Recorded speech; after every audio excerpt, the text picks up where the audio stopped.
ना भूलते जो हक बका ना चाहे रे भूलते महान बुद्धि के सागर हादी सतगुरु श्री प्राणनाथ जी बड़े मत के धनी उर्मा रहे वर्णन कर रहे हैं श्रृंगार वाणी में तीसरा प्रकरण चल रहा और तीसरे प्रकरण में श्री द्रौपदी जी मोमिनों की स्थिति जारी कर रही हैं और मोमिनों के आने के पहले जो साक्षियां ग्रंथ आए श्रीमद् भागवत पुराण संहिता स्वतंत्र या कबीर ग्रंथ आया उनमें जो जो बातें हकीकत की लिखी हुई थी आखिरी या श्री प्राणनाथ जी को आने की वो सारी बातें सत्य सिद्ध हो गई और मोमिनों की स्थिति क्या होती है तो क्या काना दीदा पानी पीना दोस्ती हक तबाह शिष्टा रू करवानी करे मुतलक।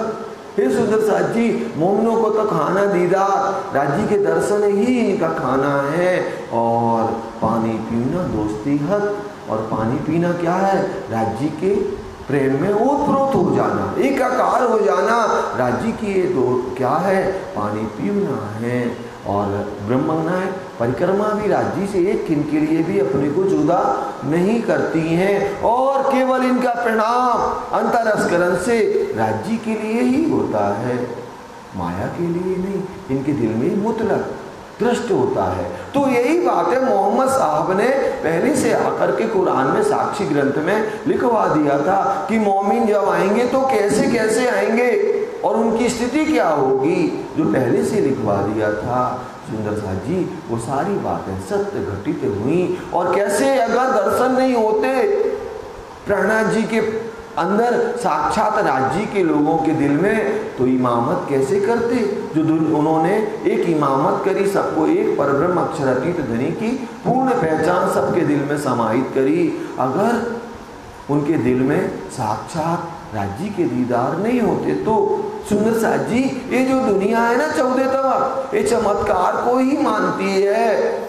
और प्रिया श्री प्राणनाथ जी के अंदर कैसे साक्षात मूल स्वरूप की शोभा समाहित होती थी और वो लोगों को प्रत्यक्ष नजर भी आता था।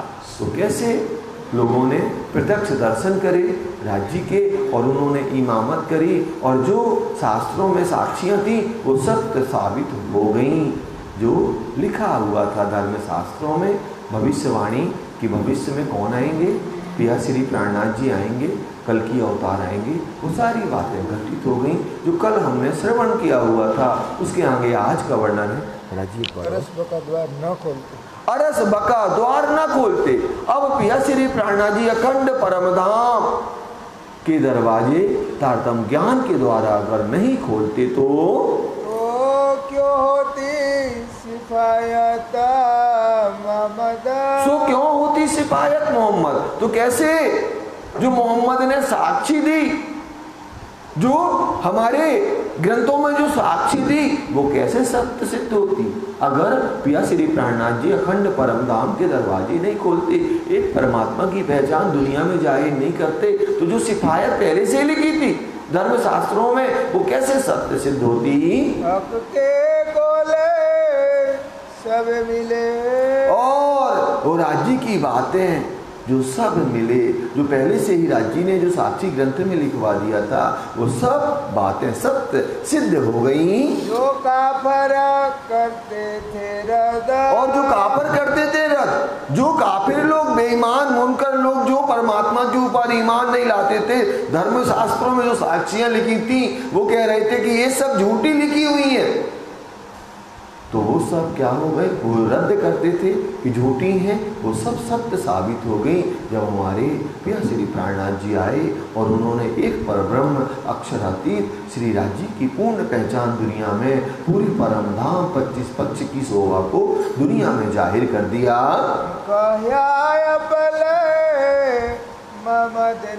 कहया अव्वल मोहम्मद ने पहले ही कहा था, काय के अंदर, कुरान के अंदर जो कहा हुआ था, तो ये सुंदर साथ जी आपको कल हमने बताया था कि 16वें सिपारे में, जिसमें 16वें सिपारे में वर्णन लिखा हुआ है परमात्मा की शोभा कैसी है। परमात्मा किशोर अवस्था है, परमात्मा कैसा है, किशोर किशोरी शोभा है, ये पहले से ही लिखा हुआ था।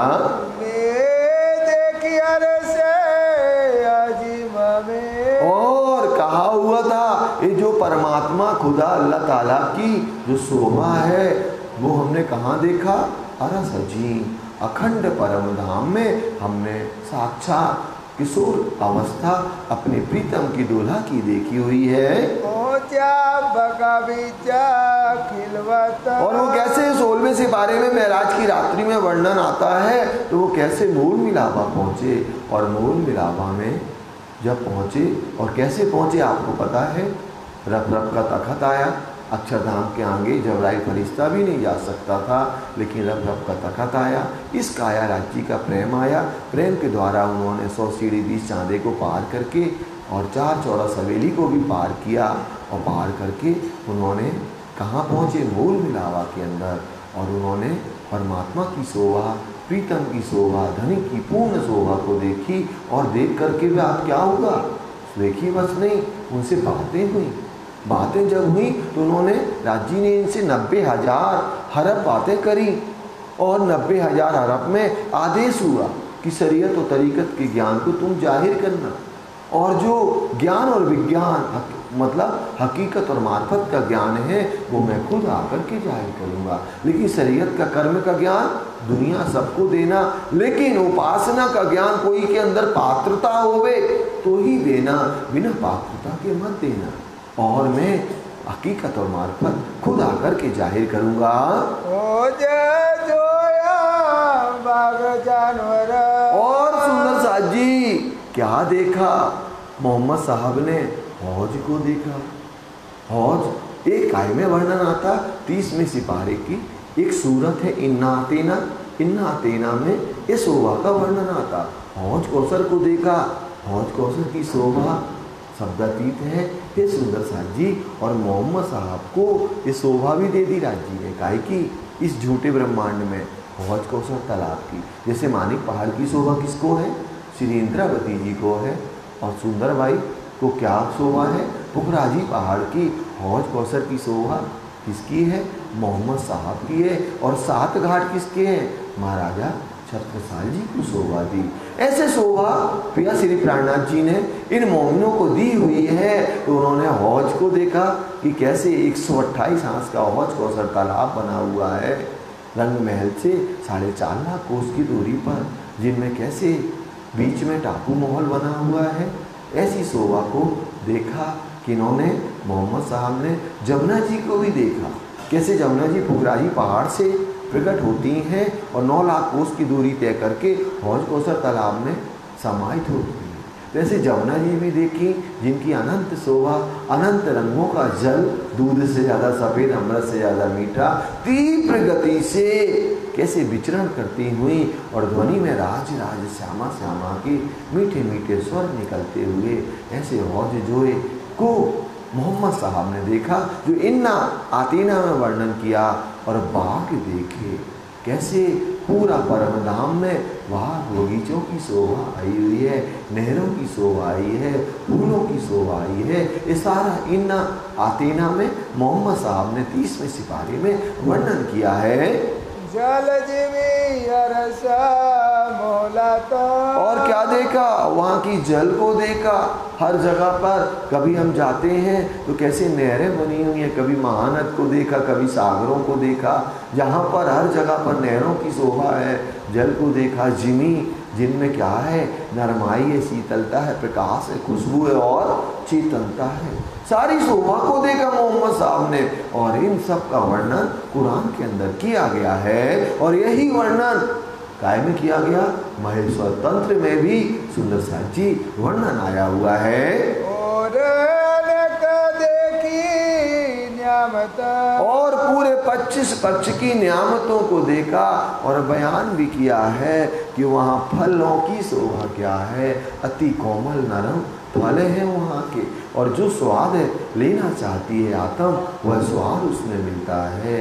वहाँ की सारी शोभा का वर्णन कैसे किया? लेकिन विस्तार से नहीं, संकेतों। कैसे किया?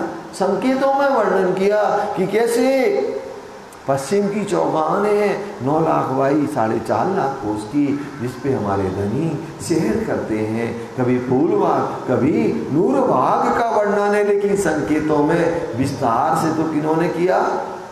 पिया श्री प्राणनाथ जी ने परिक्रमा वाणी में वर्णन किया है।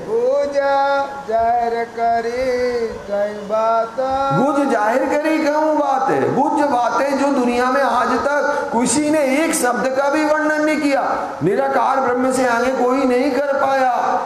और शास्त्रों में वर्णन तो है लेकिन कोई खोल नहीं सकता। जैसे महेश्वर तंत्र में परम धाम की बातों का बयान है, कोई ने जाहिर नहीं की। सुंदर साथ जी श्रीमद् भागवत में या पुराण संहिता में साक्षियां हैं परम धाम की संकेत रूप में, लेकिन खोल नहीं पाए। खोला किसने? आकर के मोहम्मद ने। और उनको विस्तार से शोभा दिखाने वाली हमारी श्री इंद्रावती जी हैं।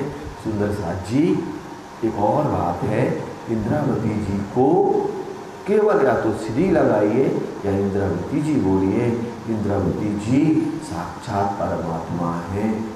हम एक अपने से बड़े, 1 साल बड़े को भी बात करते हैं तो क्या बोलते हैं? जी लगाते हैं। अपने से छोटे को बोलते हैं तो भैया लगाते हैं। और हम इंद्रावती इंद्रावती इंद्रावती अगर बोले तो इससे बड़ा दुनिया में कोई गुनाह नहीं, इससे बड़ा पूरे ब्रह्मांड में कोई गुनाह नहीं। तो ये हमारा सिखापन है सुंदर साथ जी। इंद्रावती जी को अगर आप बात करें तो सिरी लगाएं या जी लगाएं, वो साक्षात परमात्मा है। उनके बिना कुछ होने वाला नहीं है। हम दुनिया के एक लौकिक भाव से अपने से छोटे को भैया बोलते, बड़े को दाऊ जी करते, श्री करते, और जो साक्षात परमात्मा है उसको ऐसे ले रहे जैसे जेब में रखा हो।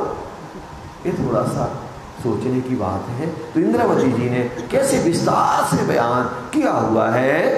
सो वर्णन न हुई अकसूरत, सुवर्णन ना हुई है कि सूरत। उन्होंने वर्णन तो किया, जमुना जी का वर्णन किया, हौज कौसर का, वाघ बगीचों का, लेकिन राज्य का बयान नहीं कर पाए। कौन? मोहम्मद साहब। खुद राज्य को आना था। शास्त्रों में लिखा था जब राज्य आएंगे कब? 1735 में आकर के अपनी सूरत का, अपनी शोभा का वर्णन करेंगे। वही कतेब में भी लिखा था, खुद खुदा आकर के अपनी शोभा का वर्णन करेगा। उसकी अमृत सूरत तो बता दी और कह दिया को खुदा की, परमात्मा की शोभा कैसी है? बेचून है, बेचगून है, बेसबी है, बेनमून है, जिसका कोई नमूना नहीं है, जिसके गुणों का वर्णन नहीं हो सकता। इंद्रावती जी ने गुण गिने, लेकिन क्या गिन पाई? वो कहती मैंने एक पल में गुण गिने, पूरी दुनिया का क्या किया? कागज बना दिया 14 लोक का, सागरों की स्याही बना दी, और बन रहा है जो वनस्पति है, पेड़ है, उसकी कलम बना दी। और कलम भी कैसी बनाई? मोटी नहीं, कथुआ। कथुआ पता क्या किसको कहते हैं? जो कागज में दीमक लग जाती ना, कागज को जो खराब कर देता, उसके जितने पतले पैर होते हैं। और उस कीड़े को कैसे देखा जाता? दूरबीन से। उतनी पतली कलम बनाई, तब भी मैं अपने धनी के गुण को नहीं लिख सका। परार्ध तक हमने लिखा, पदम भी लिखा, संख्य भी लिखा, ये सब किया, अनेक अनेक लिखा, लेकिन मैं नहीं लिख पाई। एक पल में जितना लिखा ना, फिर मैंने जब सोचा तो उससे करोड़ गुने ज्यादा गुण फिर दिख रहे, अब क्या लिखे? तो धनी के अगर एक गुण भी रूहों के दिल में आ जाता है ना, तो 14 तबक को उड़ा देती है। रूहों की स्थिति होती है सुंदर साची। तो ऐसे उन्होंने धनी के शोभा का वर्णन नहीं कर पाए। कौन? क्योंकि धनी ने उन्हें ब्रेक किया था कि मैं खुद आऊंगा और आकर के वर्णन करूंगा। जासो मोहम्मद करीम मजकूरा। लेकिन क्या किया उन्होंने? मजकूर किया, बातें की, लेकिन ये लोग क्या मानते कि क्या आ गया? पर्दा आ गया। पर्दा मोहम्मद के अंदर नहीं आया। पर्दा किन के अंदर है? इन काफिरों के पास है। ये जो काफिर लोग हैं, बेईमान लोग हैं, ये समझते ही नहीं है। अपना बकौती बना करके ग्रंथ को बैठे हैं और कोई समझाना भी चाहता तो तैयार नहीं समझने के लिए। ये उन बातों को समझते हैं दुनिया के लोग जिनमें खुद का स्वार्थ होता है। खुद का स्वार्थ होता है तो उनको ये लोग मानते हैं, और खुद का स्वार्थ नहीं होता तो ये मानने को तैयार नहीं होती है। दुनिया क्या है? काफिर है, मुनकर है। 90,000 हरफ सुने। अब मोहम्मद साहब ने परमात्मा श्री राजी से 90,000 हरफ 90,000 शब्दों का ज्ञान सुना। मतलब उनके दिल में, मोहम्मद के दिल में हकीकत का भी ज्ञान था, मार्फत का भी ज्ञान था, लेकिन उन्हें आदेश था, हुक्म था कि तुम इसका वर्णन मत करना। ये मत समझना कि मोहम्मद को ज्ञान नहीं था। मोहम्मद कौन है? राज्य की सूरत है। वो तीनों सूरतें कौन है? राज्य की है, बसरी मलकी हक की। लेकिन उनको वर्णन करने का अधिकार नहीं था। नूर पार पहुंचा हजूरा। और वो नूर के पार अक्षर धाम से परे अक्षरातीत धाम हजूर के पास में पहुंचे। का हुक्म कछु जाहिर किए। और आज जी का जितना हुक्म हुआ कि शरीयत का ज्ञान, कर्म का ज्ञान, दुनिया जो अनेक अनेक मूर्तियों की पूजा कर रही है, ये मुसलमान लोग भी मूर्तियों की पूजा कर रहे थे अनेक अनेक प्रकार से। उन अनेक अनेक प्रकार से सबको एक परमात्मा की सेजदा करना सिखाना, भक्ति करना सिखाना, और अगर कोई पात्र मिले तो तरीकत का, उपासना का ज्ञान देना। तो वे सुंदर साथ जी ऐसे उन्होंने आकर के जाहिर किया और छिपे रखे हुक्म। और राज्य के हुक्म से हकीकत और मार्फत का ज्ञान छिपा रहा। और राज्य को आना था हिजरी 1090 में, संवत 1735 में दुनिया में जाहिर करना था। आ तो गए राज्य कब? 1775 में, लेकिन जब 1675 में जाहिर कब होना था? 1735 में वो ज्ञान 14 तबक में जाहिर होना था। सो हुक्म अव्वल आखिर को। सो हुक्म अव्वल आखिर को। हे सुंदर साथ जी, अव्वल पहले से ही राजी ने हुक्म कर दिया था। किसको? मोहम्मद को, कि आखिरत में मैं आऊंगा, आखिरत में मैं आऊंगा और आकर के हकीकत और मार्फत के ज्ञान को दुनिया में उजागर करूंगा। अब जाहिर किए खसमा। और कैसे हमारे प्रीतम ने अपने समय पर आए, और समय पर जो उन्होंने वादा किया था उस वायदे पर आए, और आकर के वो एक परब्रह्म अक्षरातीत श्री राज्य की शोभा स्वरूप धाम का पूर्ण विस्तार से वर्णन कर दिया श्री मुखवाणी तारतम सागर में। अब जाहिर किए खसमा। अब जाहिर किए खसमे। जाहिर किए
Sing, sing, cry.